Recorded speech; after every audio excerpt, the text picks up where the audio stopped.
Get the vach, everybody. So I'll tell you, Maisa.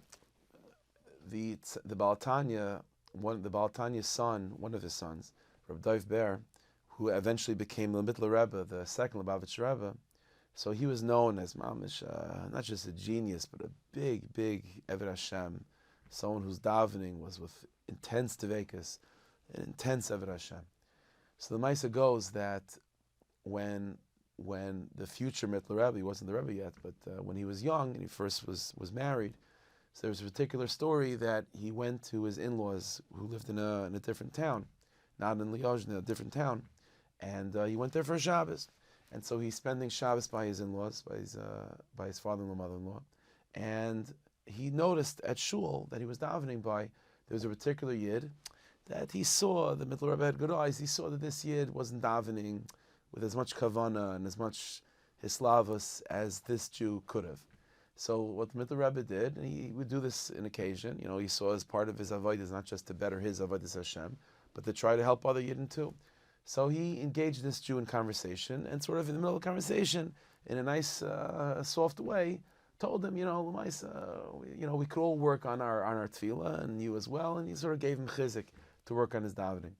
And so this yid turned to the Mittler Rebbe and he said, 100%, I'm a Kabbalah, I know that I have to be a better davener, and Bez Hashem, I'm going to work on it, and maybe one day I'll be as good of a davener as I can be, maybe as good as you. But he said, but I do want to tell you, just to explain a little bit the difference between me and you. A little difference. He said, listen, let me tell you about myself. This is what the Jew says. He says, listen, my parents are Pashto Yidden, very, very simple people, with simple neshamas. So when they were zeicha to have a child, so the Rabbanu Shalom, they're simple people. So Rabbanu Shalom took a simple neshama and gave it to simple people. So I'm a simple neshama. Not only am I a simple neshama, I was raised in a home that obviously was God-fearing, and I went to yeshiva, but by the time I was 14, 15 years old, my yeshiva education was done. I had to go help my father to make a parnasa. And eventually, years went on. Again, I daven 3 times a day. I go to the mikveh. I learn a little bit. I do what I can. But that's as far as my education goes. And then when it came time for me to find my own parnasa, so my mazel had it that the way my parnasa is that I'm involved in the shuk, in the marketplace. I sell merchandise in the marketplace. I have my booth, and I sat there. And he says to me, and what do you think I do all day? He says, I sit in my store. I'm doing handling. That's all I'm doing is handling with people. People come in. You want to buy this? I say, and they say, yeah, for sure. And they ask me the price. I say, well, the price is whatever the price is. It's too high. Just constantly handling with people. And he said, and the truth is, most of my clients are non-Jewish farmers. The particular merchandise that I buy and sell and so on is farming equipment, and most of them are non-Jews. And so even when they come and finally, after haggling enough, they're willing to buy merchandise from me, so they usually don't have the money on them. So then I have to write down, make a whole documentation to make sure who they are, and get their address. Then it's a whole avoided to try to get the money from them. These are farmers. They work very early in the morning, so I have to get there before they start working, because once they start working, they're already going to not have the time to talk to me. So I have to go ready before sunrise to get to their house. And then when I get to their house, they know that I'm there to collect the money.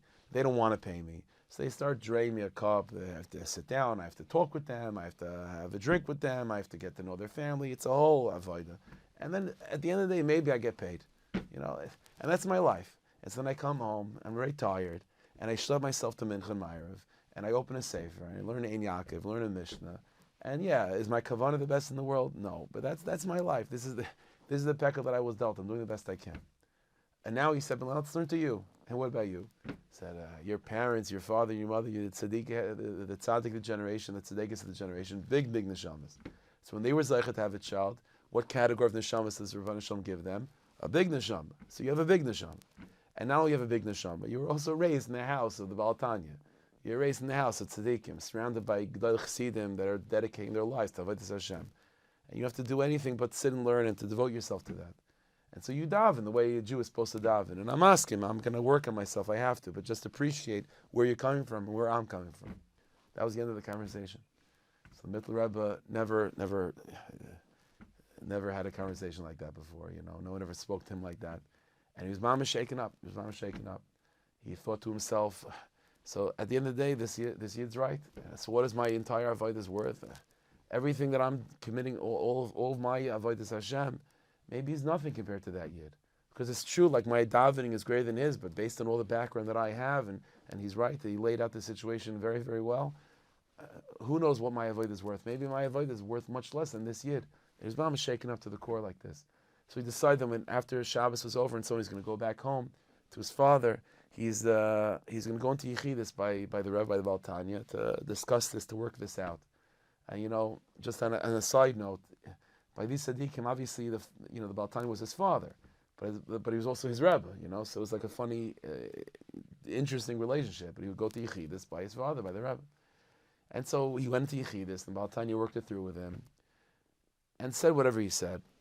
But weeks later, when this particular chassid found his way to Baal Tanya also for Yechidus, so it's famously, Baal Tanya said to me, he said, I want to give you a yashakayach. He said, what's a shkayach? He said, my son is going to be a Rebbe, but he wasn't yet a chassid. So you had the schus of turning my son into a chassid. So I want to give you a shkayach for that.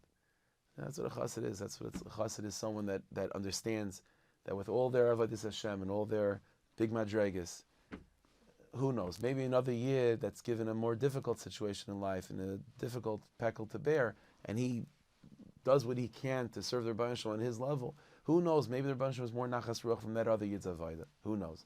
And that level of bittul, of humility, of honesty, and of being able to see yourself with another Jew and not just measuring yourselves based on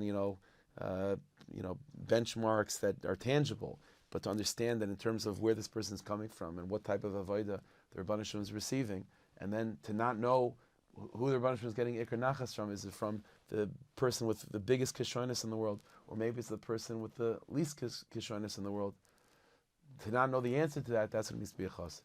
So Hashem should bless us. We should be zeichet to become chassidim like that, and to be humble and honest with ourselves, and to appreciate another Jew, and to appreciate the avodah that any Jew is able to muster up, whatever level that they have, to devote themselves to whatever they can to the Rebbeinu Shalom. That's the ikar nachas ruach the Rebbeinu Shalom has. Hashem should bless us with a week of Nechama and Yeshua and Bracha and Parnas and Shefa. Mamash ad b'li dai b'yizkol tzedek meher v'yimeinu. Amen.